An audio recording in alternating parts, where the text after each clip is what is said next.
morning, good afternoon, good evening. There's been a lot of talk about Mnangagwa wanting to extend his stay in power beyond 2028. The man is hardly a year old into his 5-year term he won last year. He spent a staggering $5 billion at least in bribing various people along the way. Starting with the ordinary povo who were buzzed, bullied and buzzed it from one rally to another. And to keep them happy, they were bought boxes of chicken and chips and given a soft drink. But when you're talking of hundreds of buses traveling up and down the country during these rallies, it must have costed a few $100 million.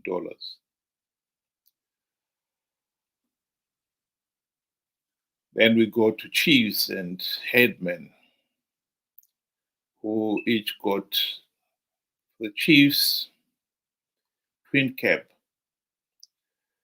trucks costing US $60,000 each, and motorcycles for the headmen.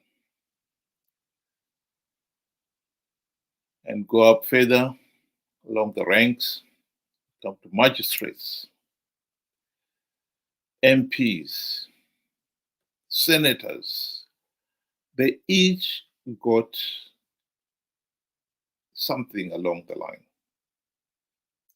For MPs, $40,000, euphemistically called a housing loan, because everybody knows no one was expected to repay the loan.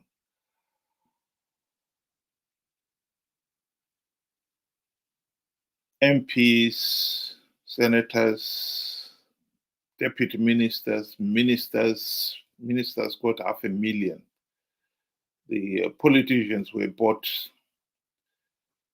so that they would not make any noise about where is the money coming from for all these bribes. And it worked, of course. They were silent. Mnangagwa himself has said he wasn't going to stand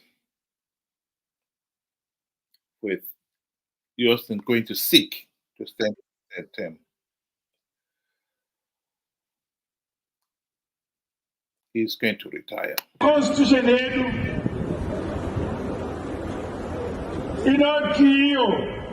after every 5 years tunaenda ku Congress. Takaita Congress yetu about 5 years. Every 5 years tunaenda ku Congress, aditi? Tunaenda Congress ikoko to serve the president wetu. President Fragara, Machema will 5 years, 5 years. In the 5 years, Octana, Gapera, China Congress, Mugani Zorena. So now, my last 5 years, Capera Manjimanji, Gwenda Kudo Zorora. Gwenda Ku Congress, Mosaka Umwe, and Westuna Mira Excellence Ratsoka Zang, Maziwa. Mazuango Zorara Pedo. China. The truth of the matter is, the campaign for him to extend his rule beyond 2028 is already in full swing. Here is Tendai Biti talking on the subject. President Emerson Mnangagwa has said that you will not be extending his term of office. Is this good news for Zimbabwe and the economy? If he meant it, it would be the best news we would have had, but he doesn't mean it. The man is actually on a serious campaign to extend the term of office. Look at what Munyaradzi Machacha is doing. Look at what Daniel Gary was doing in March East yesterday. Look at what his cronies are doing. So they are on a serious campaign mode to extend, to push for a third term. And with the connivance of Chabangu and others, they control, parliament. So this is a disaster. They want to push this country to war. They want to push this country to Armageddon.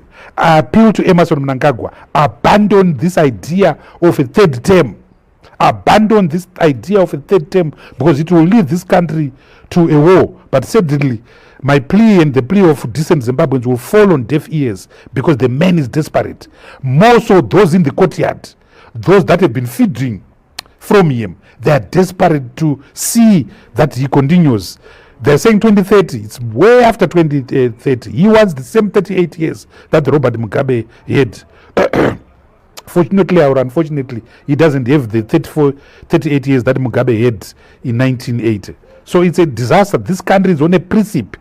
This country is on a knife edge because of these games that they're playing of trying to extend his term of office to 2030. It's a disaster, but unfortunately, one that will cause the necessary splitting of blood in this country.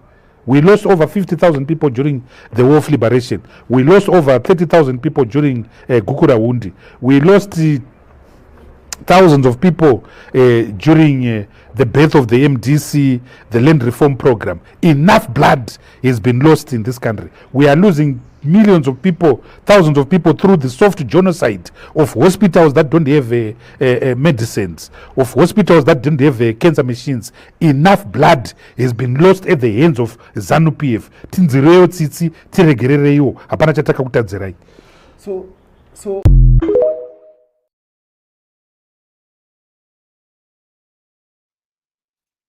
power corrupts, and absolute power corrupts absolutely. There is no denying that Mnangagwa is keen to extend his rule. He wants to stay in power. Even if he was to give up that ambition, the truth of the matter is Zanu PF has got enough people behind him who are equally determined to stay in power. So 2028, it really doesn't really matter to me whether it's Mnangagwa or Chiwenga or somebody else. The truth of the matter is we are heading for yet another rigged election and perpetuating this Zanu PF dictatorship. As for which dictator is ruling, personally, I would say it's no different from, it's the equivalent of asking a mouse which snake is more poisonous, a black mamba or a cobra. Either one of them will kill the mouse. So I think our focus should be on Zanu PF will rig 2028 elections. How are we going to stop that nightmare? Welcome to you, Benjamin. Good day to you. Good day to our viewers. It's real, It's actually something that we need to take serious of. This is no joke. Zanu PF are already turning the wheels on getting this third term into place. Yes, Mnangagwa came. He said that he's not keen. He wants to go and race. I think it's a bluff. Is it because of trying to keep the cool during this whole SADC festival, and then later on open the bag of tricks? I think it's a possibility, but I think the threat is very, very real, and more than ever, Zanu PF are determined push through this agenda of this third term, nonsense. But it's funny, how they themselves within Zanu PF forgot, that excuse me, they put the country through a coup,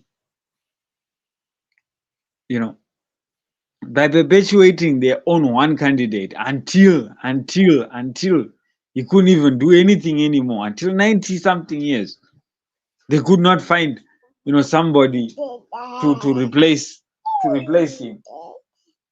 Now here they are, they're making the same very mistake. It's, I think, they they muddied the name of Zimbabwe through that coup, and I think they will have to do another coup eventually things do not work out with Mnangagwa. I think it's foolishness, first of all, to change the constitution just for one person. Are we then saying that in Zanu PF there is nobody else that can lead, lead or be the president within their party and within the country? I think that is just nonsense. It's real, ladies and gentlemen. That's one thing that we must, take heed. This threat is real, and if we don't, do something about it, we stand a chance to have another Mugabe yet again.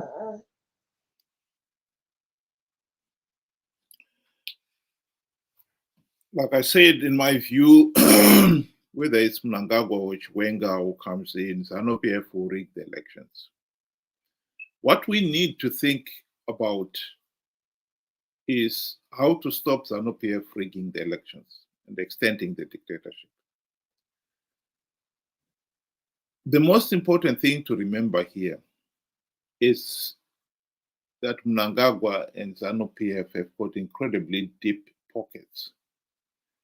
The wanton, reckless, and wholesale looting that has been taking place in the country has enabled people like Mnangagwa to get incredibly rich.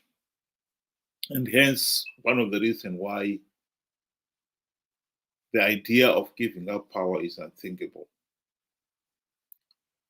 As we saw last year, and I say in my introduction, Mnangagwa was able to spend about $5 billion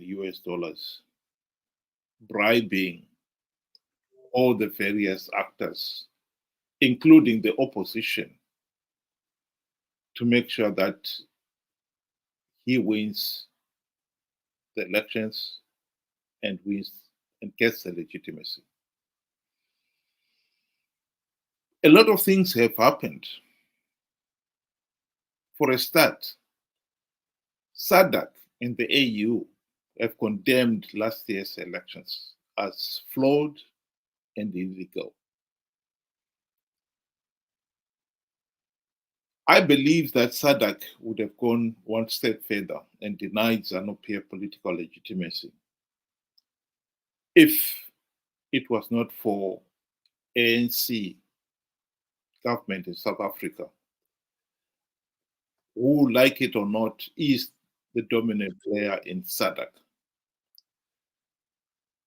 It was no secret that South Africa wanted Zanu PF to remain in power.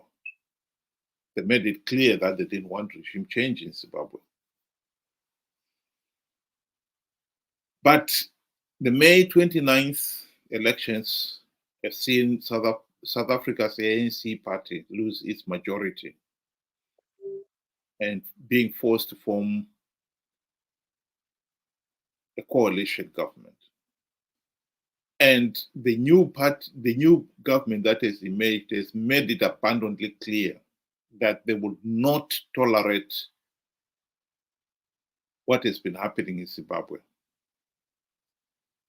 For a start, it has disrupted life in South Africa itself by so many Zimbabweans going down there. And they want an end to it. And so Zanu PF cannot count on ANC backing anymore. I believe elections are now the soft underbelly of the Zanu PF monster. Zanu PF knows, as much as Mnangagwa would want a third term, as much as Zanu PF itself would want to win 2028, they know that rigging elections will be tough enough, in the sense that they will have to spend the same amount of money bribing everybody, including the opposition. But that they can do. I have no doubt in my mind about that. But what they cannot do is con Zimbabweans to participate again in their millions, particularly those in the urban centers, who nearly 2 million of them voted, and those in the diaspora, who 3 to 4 million cheered and applauded the election, the flawed elections. The challenge is to make sure that that does not happen again in 2028. I don't think it is an impossible task. Telling the urban Zimbabweans and those in the diaspora the sheer insanity of participating in these flawed elections to give Zanu PF political legitimacy. That, in my view, should be our focus. What happens whether Mnangagwa manages to con his fellow Zanu PF guys to stay in power, as long as Zanu PF is able to rig elections, we'll still be in trouble. Whether it's Mnangagwa or Chiwenga who is in, to me, it makes no difference at all. That is my say, what I've got to say on this matter. Ben, do you want to give your closing remarks? Yes. So in closing, I would also want to reply back to Mr. BT there, where he's saying, I mean, we as Zimbabweans, we are guilty of recycling the same individuals that have done absolutely nothing for us. And it makes us, look very foolish when we start talking to say, Zanu PF is doing this, Zanu PF is doing that, yet we are the ones that are encouraging them to do these things to us. I mean, look, these guys were the same guys that were in the GNU, and they messed that up. And he is on record at numerous occasions talking about Zanu PF rigging elections, but he still participated. Not only did he participate, but he was also one of the founder members that went and made an opposition out of an opposition, So what does he want Zanu PF to do? Kukunzwira, see how. Zanu PF, like you said, is like a snake. It will hunt the mouse no matter what. And I don't understand when the mouse starts begging. Don't put yourself inside a situation where you will be found wanting. This is what we are saying. Participating in rigged elections is what is getting us into this mess. BT is on record stating exactly the same thing. So he knows, but he still does. We keep on blaming. I do understand. Yes, South Africa played a pivotal role on the SADC decision. Yes, I do understand that. But we were the ones that made a very big mistake in the first place. One, by participating. Secondly, we went and took seats on an illegitimate process. When SADC said, oh, we went here. So we cannot keep on blaming other people for our own mistakes. Let us take responsibility for it, right? That's the only way it works. That's how life works, and that's how you learn. If we're ever going to learn, we need to acknowledge we made a mistake first, and then we can even approach, and then people are willing to help us. Without that, I don't think anybody will be even willing to entertain our story, because they're also tired of Zimbabwe. People, I mean, you're right. In South Africa, we are a burden to them. We're a burden to their health. We're a burden to, the taxpayers. We are a burden. We are a burden all over. Why? Because we do not want to take responsibility first, but we would rather push the blame to others. SADC did not come. South Africa did this. What did we do? What did we do? Then the moment we face that, I think everybody will see that, these guys, they have admitted to their guilt. Let us, let's pave a way and work with them. Unless we do that, we are just doomed, and we're just playing around. Mugabe came, he did his 38. This guy could do 40. The next guy could do even more. So it's all on us at the end of the day. Everything is all on us. Zimbabwe is Zimbabweans. Let's fix it. And we know how to fix it, but we rather choose the funny, strategic, ambiguous way. And then here we are in now another big mess. That's what I have to say in conclusion. I'll give the last word to our friend in South Africa. Negotiable. My fellow South Africans, we have a crisis taking place across our border. For years, our government has watched while Zanu PF destroyed a country once capable of feeding much of Southern Africa. This crisis impacts our country deeply, and it is now time for a new approach.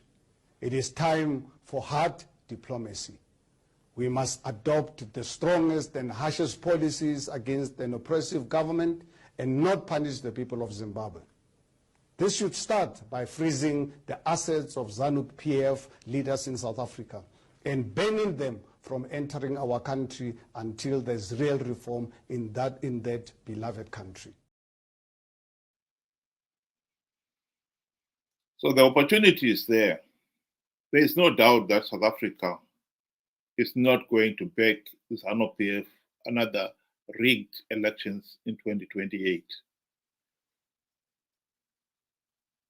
If we do not participate in our millions as we did last year, Zanu PF will not get political legitimacy. That's my last word. Thank you very much, Ben, and thank you very much, the listeners, for joining us tonight. Good night.